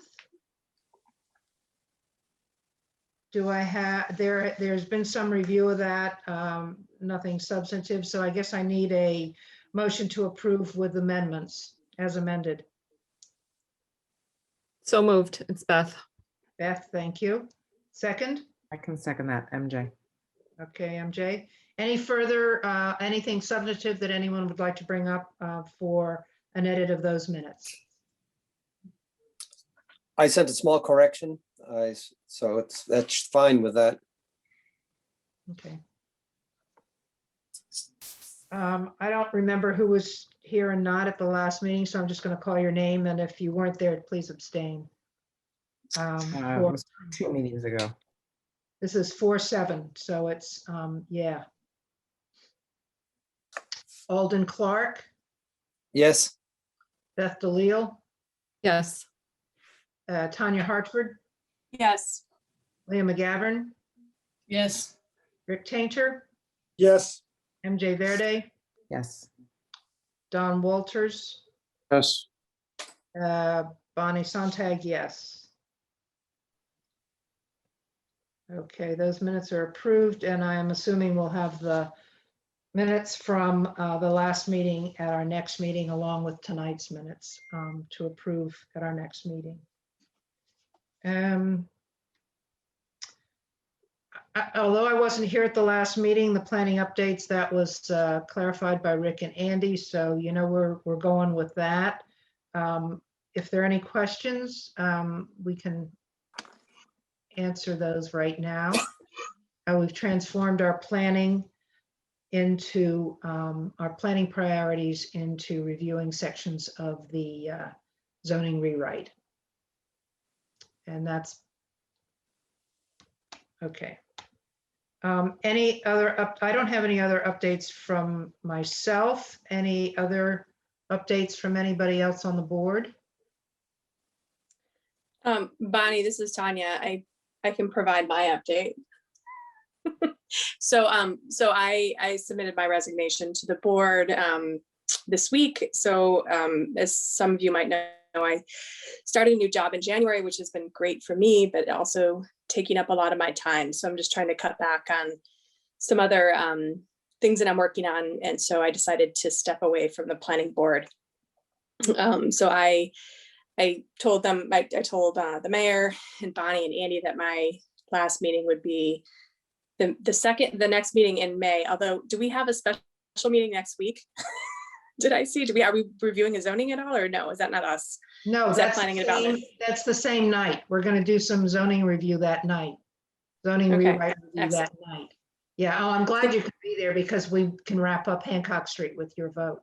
Yeah, so I'll wrap up at that meeting, and then I know Bonnie, I submitted some suggestions, but I think a suggested person, but I think that person didn't have the time. So if you guys have other members or other folks in town who might be a good fit, I think Bonnie and Andy probably would be interested in hearing that. We always are. We actually do have a candidate, but because he hasn't formally written his letter to the mayor yet, Rick and I probably shouldn't talk about him because you know, it's not over. Well, that's a stupid phrase about it's not open till the fat lady sings. I don't know, something about opera. Totally irrelevant. But just to let you know, we have someone in the wings, but that doesn't mean that we don't want to hear of potential other candidates because, well, we just need to be prepared. So Tanya's request for you to consider other people that might be interested and contact them and have them contact me is out there and always, always relevant and helpful. So Tanya, what are we going to do for our, do you want to designate somebody else to be the last person coming to the meeting? What are we? I know. And not being able to ever use my participant code because I have no idea where it is. Yeah, right, yeah. Anyway, it's been wonderful to have you with us, and we definitely going to miss you. Yeah, thank you. We'll save Thank our you. tears for next time. Thank you. It's a bummer that we haven't been able to see each other in person, but I will say it has made it a little easier to be able to sit at home in my office while these meetings are going on. I actually think it's actually helped a little bit, but certainly still this takes a lot of time, and especially as you guys are going through the zoning rewrites. I think that's a good time for me to say goodbye. That's understandable. Good luck with that. Yes, thanks. Thanks. Well, Bonnie, I have a question. Of course, Tanya, good luck with everything. Thank you. The applicant, did you and/or Rick reach out to him or her, or did the applicant reach out to you? The candidate? The candidate. Yeah, I found somebody in the neighborhood who knew this guy, and Okay, yeah. He was referred, let's put it this way, he was referred to us.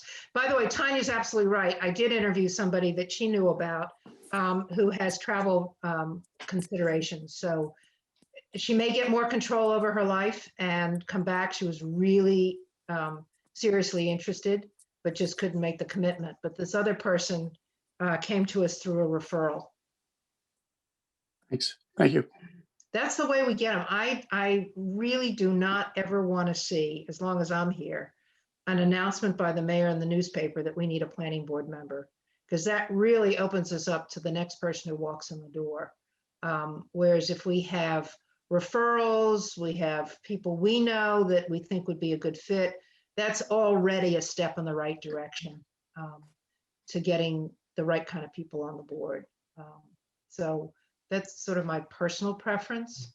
And that's why we always say, if you know anybody at any time, don't wait for somebody to resign or not re-up. Let us know.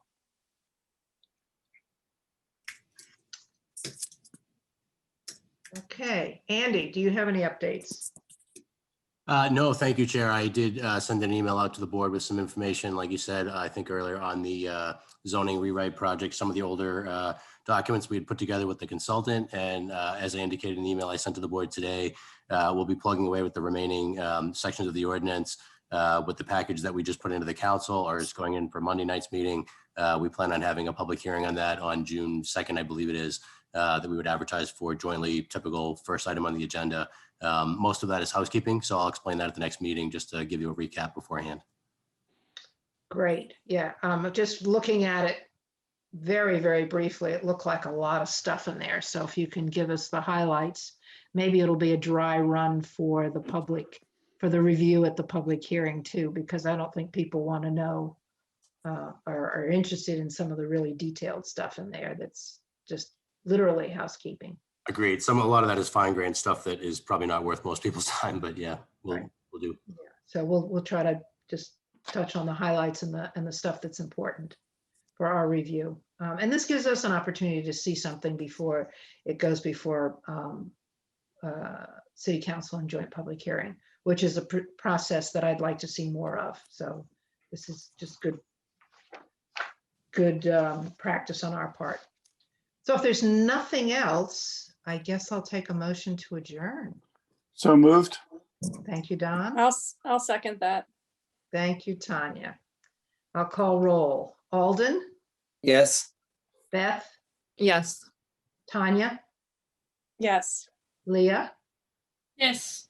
Rick, Yes. MJ, Yes. Don, Yes. Bonnie. Yes. So thank you, everybody. Good night. All right. Good Good night. night. Thanks, Bonnie. Thank you.